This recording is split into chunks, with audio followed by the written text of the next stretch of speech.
রমজানকে দেখি তো আমার মনে হয় আল্লাহ এই উম্মতকে শাস্তি দিতে চান না না না না। যদি শাস্তি দিতে চাইতেন তো একদিকে বন্ধু বলে 60-70 বছর বাঁচবে, আরেকদিকে তাকাইলে দেখা যায় এক রাত্রই 83 বছর 4 মাস। কত? 83 বছর লাইলাতুল কদর, ঠিক না? আচ্ছা, আপনি 70 বছর ছিলেন,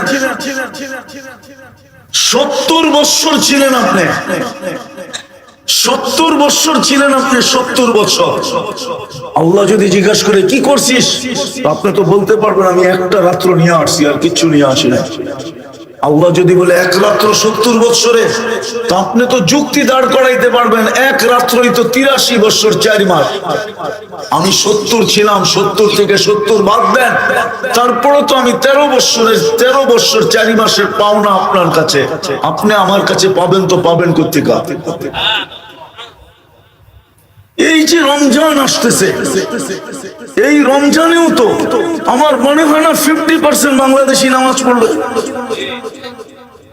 এই জন্য সব জায়গায় চলে আসছি। আসেন, কথা লম্বা করতে চাইতেছি না, আসেন। সুযোগ আসছে, একটা জিনিস দেখাই, সুযোগটা সামনে রাখি। এই উম্মতের সাথে আল্লাহর বিরাট বড় ভালোবাসা, নাইলে আদম আলাইহিস সালাম বলতেন না আমার চেয়ে কোটি গুণ বেশি ভালোবাসা উম্মতে মুহাম্মদীর সাথে। আমি একটা ভুল করছি, আমাকে 350 বছর কাদাইছে, তারপরে মাফ করছে। উম্মতে মুহাম্মদী সারাদিন গুনাহ করবে, রাত্রে আল্লাহ টাইকা টাইকা মাফ করে দিবে।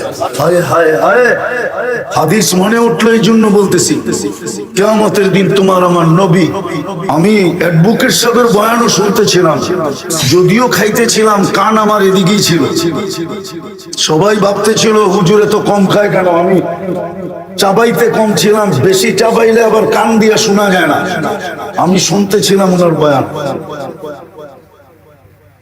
হ্যাঁ হ্যাঁ হ্যাঁ, এই জন্য হাদিস মনে উঠলো, বললাম কিয়ামতের দিন আমাদের নবীজি 3 বার সেজদায় পড়বে উম্মতকে জাহান্নাম থেকে বাহির করার জন্য। প্রত্যেকবারে লম্বা লম্বা এক সংখ্যা আল্লাহ বাহির করে দিবে। 3 বারের পরে জিজ্ঞাসা করবে, বন্ধু আর কেউ দোজখে আছে? আল্লাহর রাসূল বলবে না, কিন্তু চোখে পানি থাকবে।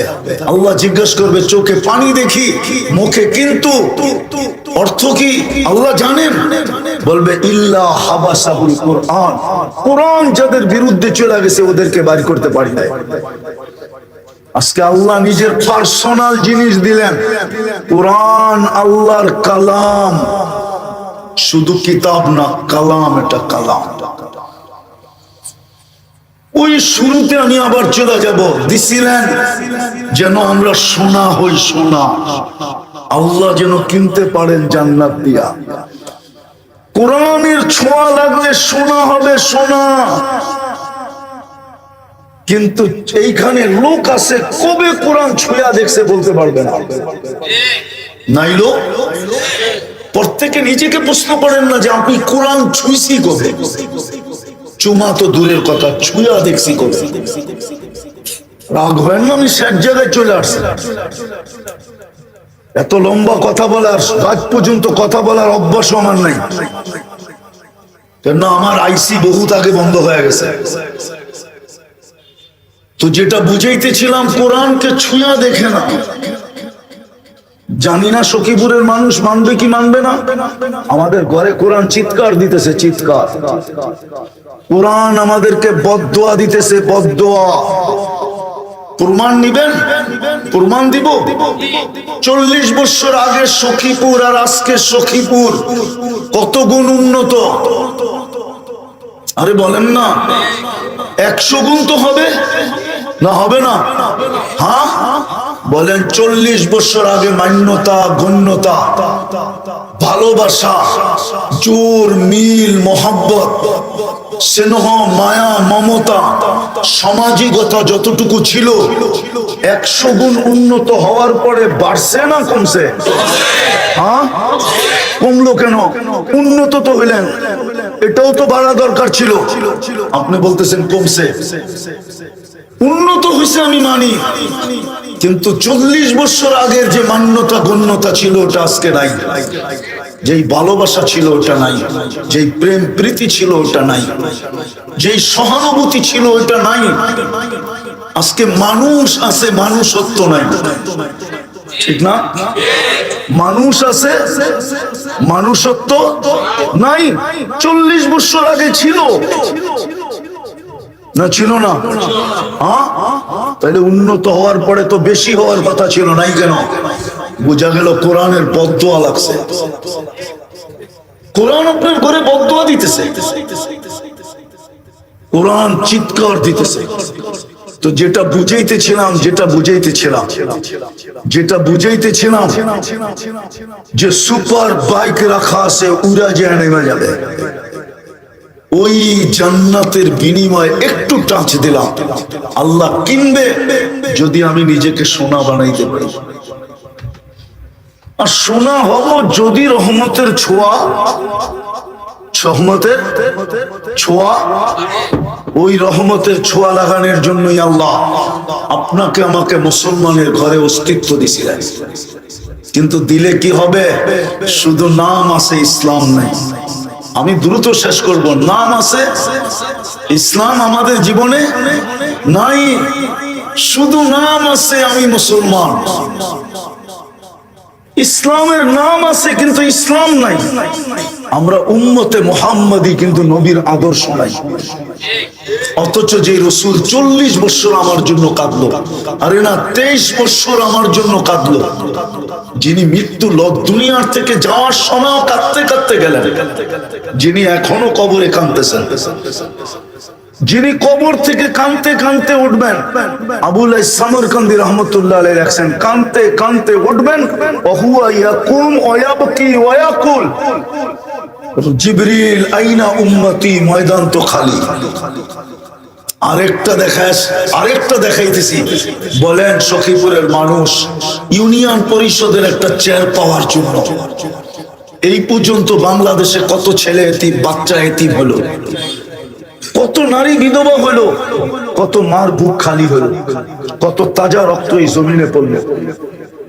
কিন্তু আপনার আমার নবী তো কিয়ামতের দিন মাকামে মাহমুদ পাবেন। কিন্তু মাকামে মাহমুদে বসা তো দেখবেন না, উম্মতের জন্য ছুটতে থাকবেন, শুধু ছুটতে থাকবেন। 3 জায়গায় দৌড়াইতে থাকবেন। হাউজে কাউসারে পানি পান করানোর জন্য, মিজানে দৌড়াবেন প্রতিশ্রুতি গুলাকে কাজে লাগানোর জন্য, পুলসেরাতে দৌড়াবেন আপনাকে দুরুদের ঘাটতি দিয়া পার করানোর জন্য।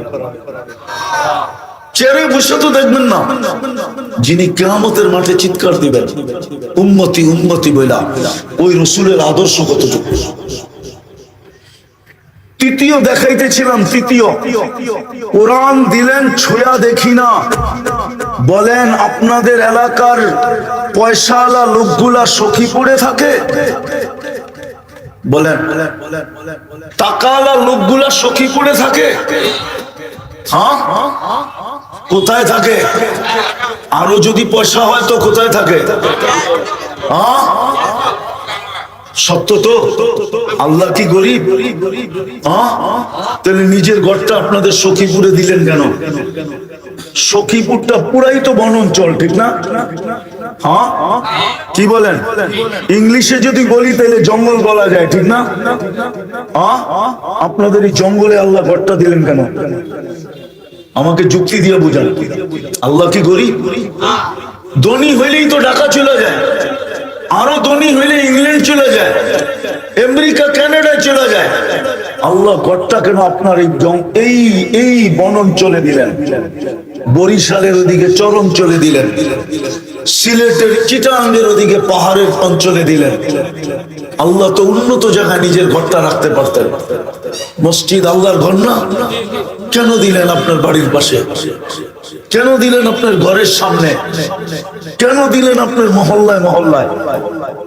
এই জন্য দিছিলেন যে 2 কদম দিয়েই যেন আপনি সোনা হইতে পারেন। 2 কদম দিয়া বেশি দূরে যেতে না হয়, 2 কদম দিয়ে সোনা হইতে পারেন আপনি। আপনি বলবেন আসলে কি সত্য? তাহলে আমি একটা দেখাই, একের ভিতরেই তো 100 ছিল। ইদা সালুহা সালুহা সাইরুল আমাল, নামাজ ওকে তো আমরা তোমার জীবন ওকে লেখা দেব। আরেক হাদিস আল্লাহ রাসূল বলেন, যাকে বেশি বেশি মসজিদে আসতে দেখো তোমরা ইমানদার হিসাবে সার্টিফিকেট দিয়া দাও। আল্লাহ আমরা দিলে কি হবে? আল্লাহ বলে তোমরা দিতে দেরি, আমি জান্নাত লেখা দিতে দেরি করবো না। কিন্তু 90% তো মসজিদে আসে না।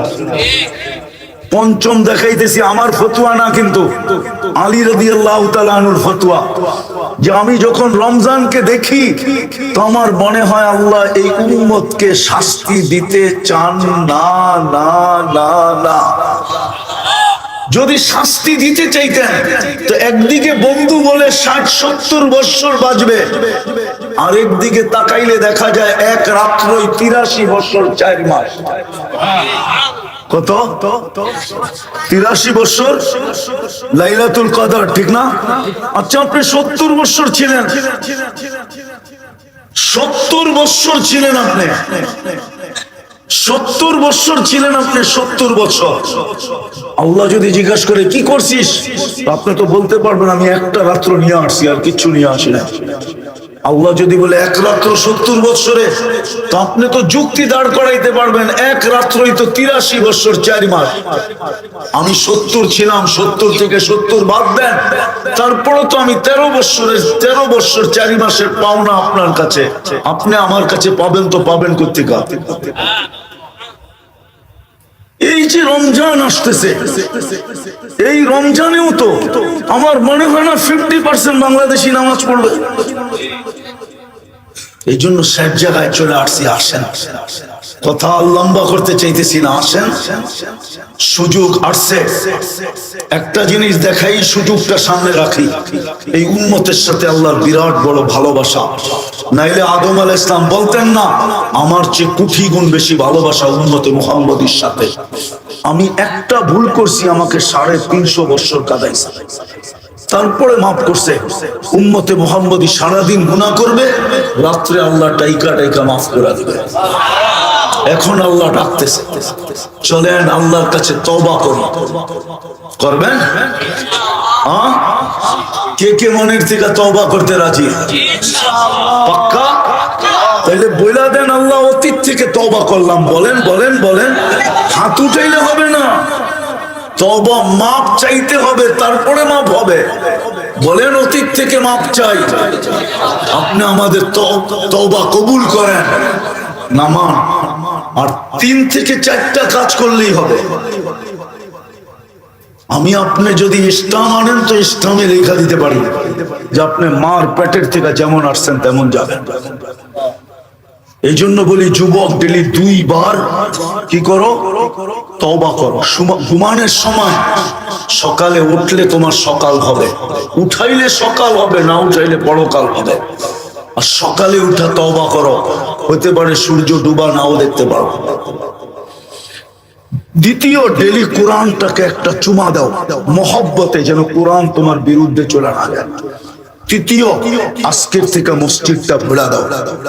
আর না হলে হতে পারে, একটু আগেও বলে আসছি, এখনো বলতেছি, সব জায়গায় বলি, হতে পারে আপনি থাকবেন, মসজিদ থাকবে, আপনার বাড়ি থাকবে না, যদি মসজিদের বদদোয়া লেগে গেল।